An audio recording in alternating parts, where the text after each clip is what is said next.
खासदार फुटले हे म्हणणं चूक आहे. संविधानामध्ये तरतूद आहे ना, 2/3 मेजॉरिटीने तुम्ही तुमचा निर्णय घेऊ शकता. आज जे 9 खासदार होते, जे आता उद्धव ठाकरेंचे होते, हेच लोक म्हणले होते जाऊन की विधानसभेत आपलं बहुमत आलंय, देवेंद्र फडणवीस पुन्हा मुख्यमंत्री होत आहेत, तुम्ही सोबत राहा. नाही, ते म्हणले मी मुख्यमंत्री होणार. आणि त्यांनी मुख्यमंत्री होऊन काय केलं?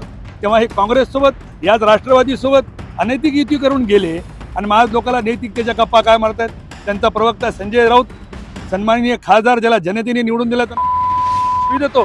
देवेंद्र फडणवीसांच्या पाठीत खंजीर खुपसून काँग्रेस बरोबर अनैतिक युती करताना त्यांना थोडी लाज नाही वाटली? आता मी म्हणेन हे पक्ष फुटत नाही आहेत. कट्टर शिवसैनिक आहेत, त्या कोणालाच आवडले नाही. आता काही जण पद असल्यामुळं ते थांबलेले असतील आणि एक दिवस असा येईल की उद्धव साहेबांकडे कोणीच राहणार नाही. जनताच चुका करते मतदान करताना पैसे घेण्याची. तर जनता चुकली असते, त्यांची नेते चुकायचा काही प्रश्नच उरला नसता. राहिला प्रश्न आष्टीकरांसह जाणाऱ्या 6 खासदारांचा. खरेदी विक्री सगळीकडे मोठ्या प्रमाणात सुरू आहे, लोक विकतायत, पुन्हा निवडून येत आहेत. हा लोकशाहीचा खून आहे की नाही? राजकारणात नैतिकता आहे असं अजिबात नाही. 6 फुटले काय 9 फुटले काय, अलीकडच्या काळामध्ये कोण कोणासाठी काय करते हेच कळायला मार्ग नाही राजकारणामध्ये. इतकं गलिच्छ राजकारण दिसतं. शिवसेनेचे खासदार अर्थात उभाटाचे खासदार हे शिवसेनेत जाण्याच्या तयारीत आहेत. तर दुसरीकडे महाराष्ट्रामध्ये विधान परिषदेचे निवडणुकांचं आज मतदान होताना पाहत आहे. आपल्यासोबत या ठिकाणी नांदेड जिल्ह्यातील स्थानिक नागरिक आहेत, पत्रकार आपल्यासोबत आहेत. काय सांगणार? उभाटाचे खासदार 6 खासदार हे आता याच्यात जाण्यासाठी तयार आहेत, शिवसेनेमध्ये एकनाथ शिंदे सोबत जाण्यास तयार आहेत. काय वाटतंय, हे खासदार आता जात आहेत, ही गोष्ट संवैधानिक आहे का? लोक भविष्यात त्यांना स्वीकारतील का? मुळात 2019 मध्ये जेव्हा शिवसेना पहिल्यांदा फुटली, त्याच्यानंतरही लोकांनी बऱ्याच आमदाराला स्वीकारलं. मूळ असं आहे की जनताच चुका करते मतदान करताना पैसे घेण्याची. तर जनता चुकली असते, त्यांची नेते चुकायचा काही प्रश्नच उरला नसता. मुळात जमिनीमध्ये टाकलेली बीज खराब आहे, त्यामुळे उगवणारं पीक तसंच उगवणार आहे, त्याच्यात काही संदेह नाही. राहिला प्रश्न आष्टीकरांसह जाणाऱ्या 6 खासदारांचा. खरेदी विक्री सगळीकडे मोठ्या प्रमाणात सुरू आहे, लोक विकतायत, पुन्हा निवडून येत आहेत. हा लोकशाहीचा खून आहे की नाही हे विचारण्यासाठी सुद्धा राजकारणाकडे नैतिकता उरली नाही. म्हणजे जी लोकांवर काल आपण सडकून टीका केली, ती लोक आज आपल्या बगलेमध्ये बसतायत, त्याच्या संग आपण चहा पाणी करतोय, सत्तेचा आनंद घेतोय. त्यामुळे राजकारणात नैतिकता आहे असं अजिबात नाही. 6 फुटले काय 9 फुटले काय, फुटाफुटीचं राजकारण चालूच राहणार आहे. जोपर्यंत स्थानिक स्वराज्य संस्थांच्या निवडणुकामधला पैसा वाटपाचा खेळ थांबणार नाही, तोपर्यंत चालूच राहणार आहे. उद्धव ठाकरेंचं नेतृत्व कमी पडतंय का? खासदार फुटत आहेत. असं नाही म्हणता येणार की कुठलाही नेता आपला कार्यकर्ता घडवण्यासाठी काम करतो. मग ते पंतप्रधान नरेंद्र मोदीजी असू देत की या देशातला म्हणजे स्थानिक स्वराज्य म्हणजे स्थानिक असणाऱ्या पक्षाचा त्याचा संस्थापक अध्यक्ष असू द्या किंवा नेता असू द्या, तो कार्यकर्ता घडवत असतो. कार्यकर्त्यानं कसं राहावं ही त्याची नैतिकता भूमिका असायला हवी. म्हणजे आपण एखाद्या चॅनलला काम करतो तर आपण आपल्या चॅनलची बांधिलेत म्हणून आपण त्यांच्याशी प्रामाणिकपणे काम करतो. त्या नेतृत्वावर विश्वास ठेवून काम करणं आवश्यक असते. परंतु अलीकडच्या काळामध्ये कोण कोणासाठी काय करतं हेच कळायला मार्ग नाही राजकारणामध्ये. इतकं गलिच्छ राजकारण दिसतंय. सामान्य माणसाची प्रचंड कोंडी होते या सगळ्यांमध्ये. लोकशाहीचे मूल्य ही जपल्या जातात असं वाटतं. आताचे विधान परिषदेचे इलेक्शन आहे, लोकशाहीचा उभ्यानं खून होताना आपण सगळेजण बघतोय. आता जे लोकशाहीसाठी म्हणून करायला लागले त्यांनी विचार करायला पाहिजे होतं की आपण उभा टाकणं का उभा टाकायला पाहिजे होतं. म्हणजे आष्टीकरांवर जर आपण बोललो तर आष्टीकर सरळ शिंदे सेनेकडून उभा टाकले असते किंवा भारतीय जनता पार्टी तिकीट घेऊन उभा टाकले असते, त्यांना ही आजची उचापत करायची वेळ आली नसती. पण काळाची पावली वळखणारे राजकारणी आहेत. म्हणजे मी जर तिकडे गेलो असतो तर निवडून आलो नसतो असं त्या काळातलं वातावरण होतं. म्हणून कदाचित आष्टीकरांनी त्यावेळी हिंगोलीतनं लढलं असावं. आता त्यांच्याकडे पर्याय उपलब्ध आहेत म्हणून हे चालू असावं. 4th पिल्लर शिल्लक राहिलेत का? 4th पिल्लर नसतं हे सगळं आणलंय, त्यामुळे त्यांच्यावर काय बोलावं. तर हे आपल्यासोबत होते ज्येष्ठ पत्रकार राम तरटे. तर इतरही राजकीय मंडळी, बाकीचे सामाजिक कार्यकर्ते वगैरे आपल्यासोबत आहेत. काय सांगणार? उद्धव ठाकरेंची सेना पुन्हा एकदा फुटताना दिसते. 2 गट तयार झालेले आहेत शिवसेनेचे खासदारांचे, आणि काल ओम बिर्ला यांची भेट घेतली. या सगळ्या राजकारणामध्ये तुम्ही कसं पाहता? एकतर मोदीजींचं नेतृत्व इतकं उत्तुंग आहे आणि त्यांच्या पुढं जे विरोधी पक्षाचे जे नेते आहेत त्यांचं नेतृत्व एकदम खुजं वाटत आहे. त्याच्यामुळं हे जे सगळे जे फुटत आहेत त्यांना असं वाटतं की जिथं सिक्युरिटी आहे, जिथं सुरक्षितता आहे, त्या ठिकाणी जायला कोणालाही वाटतं किंवा सुरक्षित ठिकाणी जावं. आणि सध्या भारतीय जनता पार्टी आणि मोदीजींचा भविष्यकाळ हा अतिशय उत्तम आहे. त्या सगळ्यांना दिसतंय. म्हणजे नुसतं भारतात नाही तर जगात देखील मोदीजींचं नेतृत्व सर्वमान्य झालेलं आहे. त्याच्यामुळं ऑटोमॅटिकच सर्वजण भारतीय जनता पार्टीकडे येत आहेत आणि निश्चितच हे जे फुटत आहेत ते भारतीय जनता पार्टी म्हणून त्यांचं स्वागत आहे.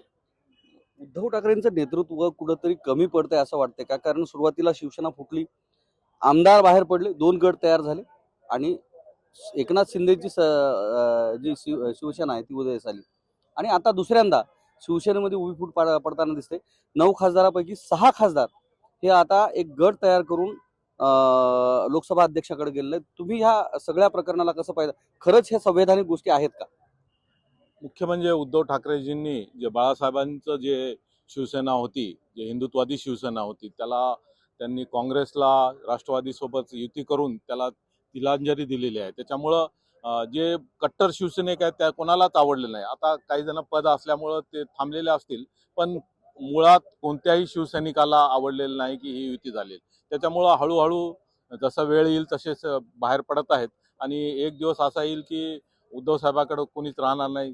सगळेजण एकतर बीजेपीत येतील किंवा शिंदे सेनेत. निश्चितच आपल्यासोबत भाजपचे सुद्धा काही पदाधिकारी आहेत. काय सांगणार? शिवसेनेत दुसऱ्यांदा फूट पडताना पाहायला मिळते. 9 खासदारापैकी 6 खासदार हे वेगळे झाले. 2 गट त्यांचे तयार करण्यात आलेले आहेत. तुम्ही ह्या गोष्टीकडे कसं पाहता? नीतिमत्ता राजकारणातली टिकून आहे किंवा भविष्यात जे मतदार आहेत यांना स्वीकारतील का? नाही, नीतिमत्ता नैतिकता असे मोठे मोठे शब्द वापरून राजकारणात उपयोग नाही. नारी शक्ती वंदन अधिनियम आणून भारतातल्या 50 कोटीपेक्षा जास्त महिला मतदारांना मतदाना प्रक्रियेच्या शिवाय लोकप्रतिनिधी म्हणून जो अधिकार देण्याचा विचार मोदी सरकारने केला, त्या विधायकाच्या वेळेस ह्या लोकांनी अनुपस्थित राहून किंवा बहिष्कार टाकून मतदान विरोधात का केलं? हे रिफॉर्म करण्याचा प्रकार नव्हता का? 370 हटवलं मोदी सरकारने, 35A हटवलं, 3 तलाक हटवलं, 1 nation 1 tax, 1 nation 1 ration card, 1 nation 1 election, हे रिफॉर्म्स मागच्या 10-12 वर्ष सुरू नाही आहेत का? मग हे रिफॉर्म्स करत असताना उद्धव ठाकरे जे आमचे परंपरागत मित्र होते, जी प्रमोद महाजन आणि गोपीनाथ मुंडेंनी केलेली युती होती, ती त्यांना 2019 मध्ये प्री अलायन्स असताना निवडणूक पूर्ण झाल्यानंतर आमच्या दोघांचं संयुक्त बहुमत आल्यानंतर देवेंद्र फडणवीसांच्या पाठीत खंजीर खुपसून काँग्रेस बरोबर अनैतिक नीती करताना युती करताना त्यांना थोडी लाज नाही वाटली? आता मी म्हणेन हे पक्ष फुटत नाही आहेत. नागेश अष्टीकर असतील, संजय जाधव असतील, ओम राजे असतील, हे घर वापसी करतायत. आणि हे निवडून आले होते धनुष्यावर, धनुष्यासाठी ते आले होते आणि कमळ आणि धनुष्याची युती होती. आज धनुष्य हे एकनाथ शिंदेसोबत आहेत. उद्धव ठाकरे सारख्या प्रामाणिकपणाच्या गप्पा मारून होत नाही. एक राज्य, एक देश चालवायचा असेल तर खंबीर निर्णय करावे लागतात. हजारो लोकांच्या जीवनमान उंचवण्यासाठीचे निर्णय करण्याची क्षमता असावी लागते. राजकीय पक्ष म्हणजे काय एक छोटं मोठं दुकान चालवत आहे का तुम्ही? बरं, या सगळ्या गोष्टींमध्ये लोकहिताची जी कामं आहेत ते महत्वाचे आहेत. सगळे राजकारणी स्वतःच्या मुलांना, कुटुंबियांना किंवा आप्तेष्टांना प्रस्थापित करण्याचं पाहत आहेत. आत्ताच विधान परिषद निवडणुकांमुळे सुद्धा राजकारणामध्ये तेच झालेलं आहे. राष्ट्रवादीचे तटकरे असतील किंवा मग शिरसाट असतील किंवा अन्य असतील, स्वतःच्याच मुलांना त्यांनाच उमेदवारी का मिळते? आता अपक्ष म्हणून आता याचे हे जे आहेत हिंगोलीचे खासदार, त्यांच्याच मुलाला या ठिकाणी सामान्य कार्यकर्त्यांना का डावले जाते? त्यांना का संधी दिल्या जात नाही? सामान्य कार्यकर्त्याला संधी दिलीच गेली पाहिजे. हे प्रत्येक राजकीय पक्षाचं धोरणच असलं पाहिजे. पण रिफॉर्म करताना सरकारने जे काही लॅक्युना, ज्या कमतरता, ज्या उणिवा आपल्या गोष्टीमध्ये राहून गेल्या योजनेमध्ये सगळ्या त्या दुरुस्त केल्या की आपोआपच सामान्यांना संधी मिळेल. आता नारी शक्ती वंदना अधिनियमानंतर 280 खासदार महिला किंवा महाराष्ट्रामध्ये 140 महिला आमदार करायच्या असतील तर ते काय प्रत्येकाच्या कुटुंबातल्या थोडीच येतील. ते कुणी ना कुणी सामान्य आदिवासी महिला येईल, दलित महिला येईल, युवती येईल. मग हे रिफॉर्म करत असताना पैशांची का गरज पडते? नगरसेवकांना गोवासारखे टूर दिले जातात, पैशांचे आमिष दाखवले जातात. ह्या गोष्टी पक्ष रिफॉर्म करण्यासाठी ह्या सगळ्या गोष्टी आवश्यक आहेत. ह्या सगळ्या अफवा आहेत. आता पैशाचा असा वापर असा तुम्ही म्हणत जरी असला तर अधिकृतपणे ह्याला कुणीच काही दुजोरा देऊ शकत नाही. हा ऐच्छिक ते त्यांच्या वैयक्तिक कामासाठी गेले असतील, वैयक्तिक कौटुंबिक सहलीवर गेले असतील, त्याच्याशी याचा संबंध जोडता येत नाही. आणि हेही प्रमाण जर तुम्हाला अजून कमी करायचं असेल तर या निवडणुकीमध्ये अजून पारदर्शकता कशी निर्माण होईल त्यासाठी संविधानामधल्या तरतुदी ज्या असतात त्याच्यामध्ये संशोधन करावं लागतं. मग आम्ही संशोधन करायला गेल्यानंतर आम्ही संविधान बदलणार. अबकी बार 400 पार म्हणजे 400 पार केले की आम्ही संविधान बदलणार, अशी खोटी आवई उठवणाऱ्या काँग्रेसनी, भ्रष्टाचारातून पैसा आणि पैशातून सत्ता मिळवल्या काँग्रेसनी जे काय हे सगळं बाजार मांडून ठेवला होता, आज तो सगळा बाजार त्यांच्यावर उलटला आहे. आणि आज भारतीय जनता पार्टी, नरेंद्र मोदी आणि अमित शहाच्या नेतृत्वावर प्रचंड ताकदीने भारतातल्या 22 राज्यांमध्ये एनडीएचे मुख्यमंत्री देऊन आम्ही रिफॉर्म्स करण्याचा प्रयत्न करतोय. त्याच्यामुळे काँग्रेसकडे आता काही उरलं नाही म्हणून असे बेछूट आरोप करतायत. आता विधान परिषद निवडणुकांमध्ये पैशांची देवाणघेवाण होते, बंगालचे खासदार फोडले जातात, शिवसेनेचे खासदार फोडले जातात. हा बाजार नाहीये का? खासदार फुटले हे म्हणणं चूक आहे. संविधानामध्ये तरतूद आहे ना, 2/3 मेजॉरिटीने तुम्ही तुमचा निर्णय घेऊ शकता. आज जे 9 खासदार होते, जे आता उद्धव ठाकरेंचे होते, नारी शक्ती वंदन अधिनियम मध्ये असेल ओमराजेंचं मतदान की ते म्हणत असतील उद्धवजीने की आपण करू या बिलाच्या समर्थनात, म्हणले असतील बंडू जाधव, म्हणले असतील नागेश पाटील, नाही ऐकलं उद्धव ठाकरेंनी. हेच लोक म्हणले होते जाऊन की विधानसभेत आपलं बहुमत आलंय, देवेंद्र फडणवीस पुन्हा मुख्यमंत्री होत आहेत, तुम्ही सोबत राहा. नाही, ते म्हणले मी मुख्यमंत्री होणार. आणि त्यांनी मुख्यमंत्री होऊन काय केलं? वाजेचं प्रकरण केलं, मनसुख हिरेंची हत्या केली, कोस्टल रोलचं काम थांबवलं, आरे शेडचं प्रकरण निर्माण केलं. महाराष्ट्रामध्ये नुसती भ्रष्टाचाराची बजबजली. हेच एकनाथराव शिंदे जाऊन म्हणले होते की आपण युतीतले आहोत, आपण देवेंद्र फडणवीसांसोबत राहायला पाहिजे. तेव्हा हे काँग्रेससोबत, याच राष्ट्रवादीसोबत अनैतिक युती करून गेले. आणि आज लोकांना नैतिकतेच्या गप्पा काय मारतायत. त्यांचा प्रवक्ता संजय राऊत, सन्माननीय खासदार, ज्याला जनतेने निवडून दिला, त्यांना भोसडीच्या म्हणून शिवी देतो. आणि हे उद्विकपणाचं लक्षण म्हणजे एखाद्या मुलाला वर्गामध्ये मॉनिटर होता आलं नाही, मेरिटमध्ये येता आलं नाही, एखाद्या खेळात प्रावीण्य मिळालं नाही, मग शेवटी तो आईवर शिवी देतो आणि पळून निघून जातो. तशी अवस्था या संजय राऊतची झालेली. मात्र जे लोक आता ज्या भाजपांनी ह्या लोकांवर भ्रष्टाचाराचे आरोप केले होते, एवढंच नाही तर तुम्ही स्वतः अशोक चव्हाणांवर भ्रष्टाचाराचे आरोप दाखवले, गाडीभर पुरावे तुमच्या नेत्यांनी दाखवले. त्याच अशोक चव्हाणांच्या नेतृत्वामध्ये आता तुम्ही त्या निवडणुका लढतात. मग याला काय म्हणायचं? ते कुठलेही पुराव्याच्या बाबतीत आम्ही केलेले आरोप कुठल्याही कोर्टामध्ये, कुठल्याही पोलीस स्टेशनमध्ये कुठेही गुन्हे दाखल ते कुणी वापस घेतलेले नाही. ती एक प्रक्रिया आहे, ती न्यायिक प्रक्रिया सुरू असेल, त्या प्रक्रियेत जो निर्णय लागायचा तो लागेल. पण त्यांचं जे नेतृत्व आहे, त्याला जी समाज मान्यता आहे, या पंचक्रोशीमध्ये लोक त्यांना मानतात, तर त्यांच्या नेतृत्वाचा लाभ माझ्या पक्षाला झाला पाहिजे. 1 आणि 1 2 न करता राजकारणात 1 आणि 1 11 करावं लागतं. आणि ते 1 आणि 1 11 झाल्यामुळे सगळे इथले झोपी गेलेत बाकीचे पक्ष. त्याच्यामुळे पोटसूळ उठलंय आणि त्याच्यामुळे असे बेछूट आरोप होत आहेत. निश्चितच इतरही काही शिवसैनिक आपल्या सोबत आहेत. आपल्यासोबत जिल्हाध्यक्ष बडुरी आहेत. काय सांगणार एकनाथ, म्हणजे तुमच्या शिवसेनेमध्ये उबाठाचे खासदार हे दाखल होताना पाहायला मिळतात. खरंच भविष्यात या खासदारांना जनता स्वीकारेल का येणाऱ्या निवडणुकांमध्ये? यापूर्वी जो उठाव केला माननीय मुख्यमंत्री, माजी मुख्यमंत्री, आताचे उपमुख्यमंत्री एकनाथरावजी शिंदे साहेबांनी, त्या उठावाच्या वेळेस 40 आमदार होते आमचे. तर आता किती झाले? जनता कशी स्वीकारली? 80 खासदार आमचे आमदार झाले आणि 7 खासदार झाले. आणि आता जे हे खासदार 6 जे येत आहेत ते आमच्या उठावाला बघून आणि शिंदे साहेबांच्या कामावर विश्वास ठेवून, उद्धव साहेबांच्या कामावर विश्वास न ठेवल्यामुळे आणि विश्वासघात केल्यामुळे या खासदारांचा, हे खासदार आमच्या शिंदे साहेबांवर विश्वास ठेवून या कामाच्या विकासाच्या बाबतीमध्ये हा इकडे प्रवेश करत आहेत. प्रवेश म्हणजे नाही, जुन्या शिवसेनेमध्ये येत आहेत, नवीन शिवसेनेने. आणि खरी शिवसेना आमची बाळासाहेबांची शिवसेना आहे आणि धनुष्यबाणाची शिवसेना आहे. ही आमच्याकडे ओरिजिनल शिवसेना आहे. जनमताचा अनादर करून हे खासदार ज्या मतांच्या आधारे यांनी खासदार झालेत, त्या जनमताचा अनादर करत आता एकनाथ शिंदेच्या शिवसेनेत दाखल होताना पाहायला मिळतात. बऱ्याच शिवसैनिकांचा संताप सुद्धा आहे. नाही, खरी शिवसेना आमचीच आहे, धनुष्यबाणाची आहे, बाळासाहेबांची शिवसेना आहे.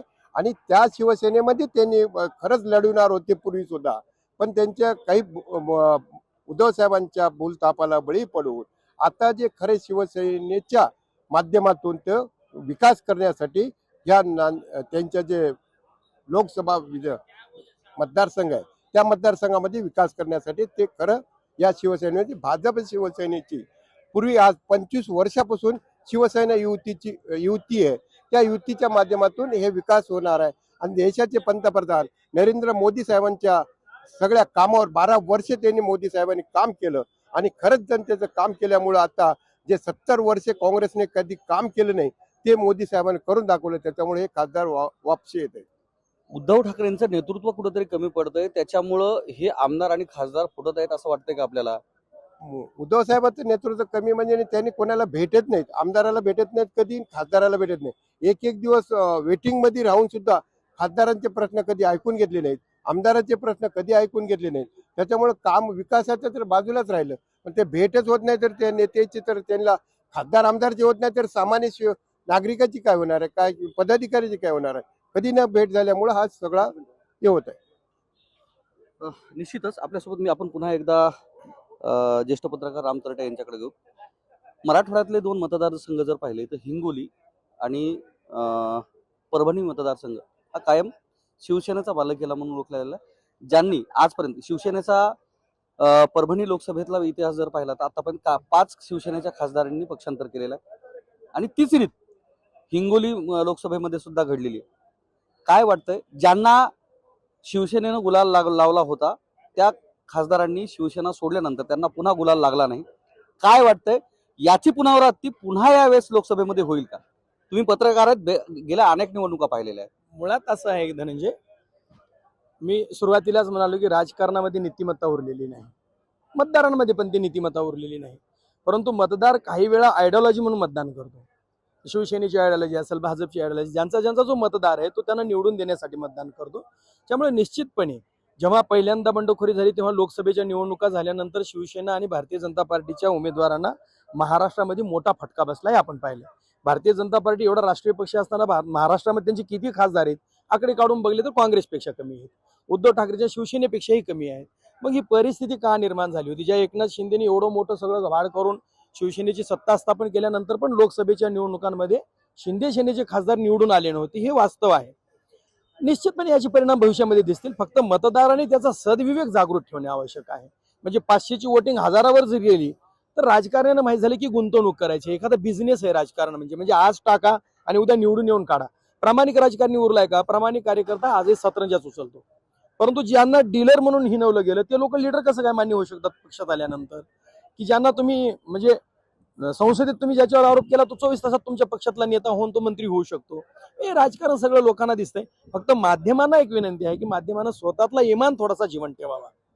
म्हणजे मी लोकशाहीचा 14 आदर्शस्तंभ आहे म्हणून जे आपण सगळेजण स्वतःला मिरवतो, त्यांनी आपल्यातलं फक्त किमान 10% जरी जमीर जीवन ठेवला तरी मला वाटतं की लोकशाहीचे खरी परिणाम लोकांना बघायला मिळतील. निश्चितच माध्यमांनी जागरूकता ठेवून हे जे 4th पिलर आहे ते टिकवण्याचं काम करावं असं या ठिकाणी ज्येष्ठ पत्रकारांना वाटतंय. आणि ज्या शिवसेनेच्या फुटी संदर्भातल्या ज्या चर्चा होत आहेत त्या चर्चेवरून सुद्धा या ठिकाणी संमिश्र प्रतिक्रिया हे सामान्यांच्या आलेल्या आहेत. कॅमेरामन सुधाकर सह मी धनंजय सोळंके, टाइम्स नाऊ मराठी, नांदेड.